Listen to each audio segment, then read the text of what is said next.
Madam President, thank you very much. I come to the floor this Monday afternoon to speak about the importance of our committee, a committee that you serve on, Madam President, the importance of passing toxic exposure legislation to deliver the right care and the right benefits to the right veterans in the most veteran-friendly way possible. To deliver the right benefits to the right veterans in the most veteran-friendly way possible. Our military men and women are willing to sacrifice much for our country. We must match that level of commitment by crafting thoughtful and effective solutions to make certain we provide the best outcomes, care, and treatment and benefits for those who have served our nation.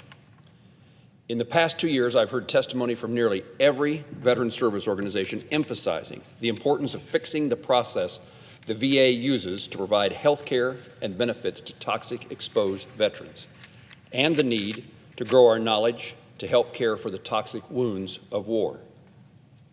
There have been calls for Congress to act more quickly, and I respect those calls. Our committee hears those calls. We are in lockstep on the challenge here and the need for a solution that is veteran-centric. There is bipartisan consensus on the Committee on Veterans Affairs that a phased approach, delivering health care now and reforming the benefit system next, in fact, as we go now, it's the most effective pathway forward. The Senate has already acted on the first step, and we are actively participating and partnering with the Department of Veterans Affairs on the second. Senator Tester, the chair of the Senate Committee on Veterans Affairs, and I have been working together to craft a fair, transparent, and responsive process for toxic exposed veterans, beginning with the Health Care for Burn Pit Veterans Act, which unanimously passed the Senate and was sent to the House in February.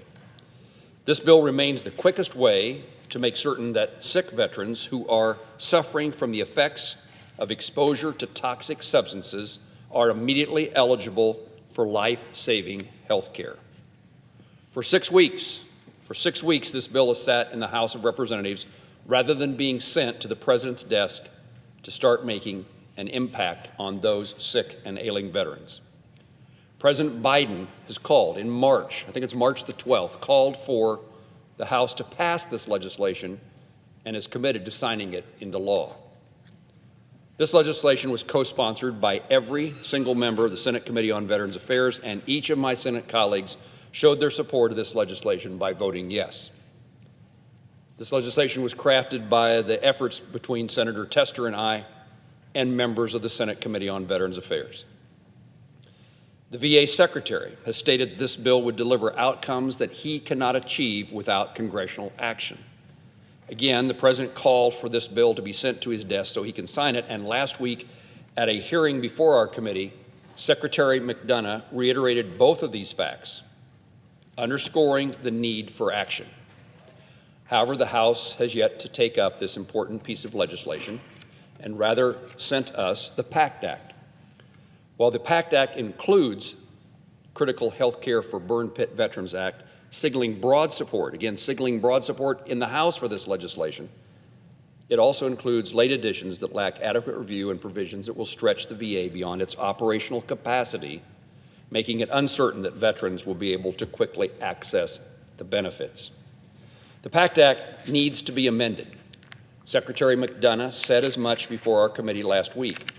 During that testimony, I learned about ways the PACT Act needed to be amended, and I heard about the importance of incorporating the results of the VA's ongoing pilot model designed to determine how to better address the health care needs and benefits of our veterans. If Congress acts too hastily and legislates prematurely, again, it's hard to envision a Congress ever acting too hastily. We are slow in what we do, and I again understand the need for quick action. But if we do legislate prematurely, we could end up with a situation similar to what veteran caregivers are now experiencing. In the Mission Act, we passed legislation giving veteran caregivers greater opportunities to care for those family members. But that system, as we saw in a hearing just a few weeks ago, is not working for veterans. And witness testimony before our committee is among the most compelling that we've ever had about the faults of the way that legislation is being implemented by the Department of Veterans Affairs. A caregiver of a post-9/11 Army vet stated about the Comprehensive Assistance for Family Caregivers program, quote, "The program should have been a blessing. However, the program has become unpredictable, stressful, and frankly, humanizing. I invite those who did not view this hearing to find it and watch to see a glimpse of the future we are seeking to avoid by making certain we get this right." The VA developed its pilot model last year to evaluate and implement presumptions for service connection resulting in the establishment of 12 presumptions for respiratory ailments thus far. The Secretary has cited the collaboration among the best scientists to devise and execute this model. Its potential has been demonstrated, and we should continue to review it in its entirety and allow for the process to conclude, which is to happen very shortly.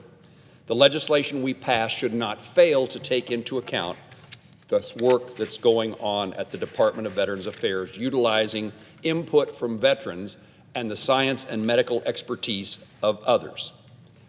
The VA concluded this pilot last week, and I look forward to examining this pilot in depth to help improve legislation while mitigating disruptions to the VA's work in caring for all of our veterans. Whether statutory or regulatory, reform must establish a consistent threshold of scientific evidence, and the decision-making process must be transparent for all who are involved in the care of veterans. Veterans who are sick and suffering have waited long enough, and they should be able to access health care without further delay. And when the department completes its ongoing work, Congress can then meet the needs of veterans with the benefits they deserve. When our men and women suffer the consequences of military service, it is our responsibility. It is our responsibility to see that they receive the health care and benefits they earned. It is the right thing to do, and it is the cost of going to war. We have no option. Madam President, I highlight this for my colleagues, ask the House to proceed in passage of the legislation we sent them with unanimous consent, and I look forward to an expeditious resolution of the process the Department of Veterans Affairs is going through to make sure we know all the facts so that the legislation is right and we avoid pitfalls we've seen in other circumstances. And with that, Madam President, I yield the floor.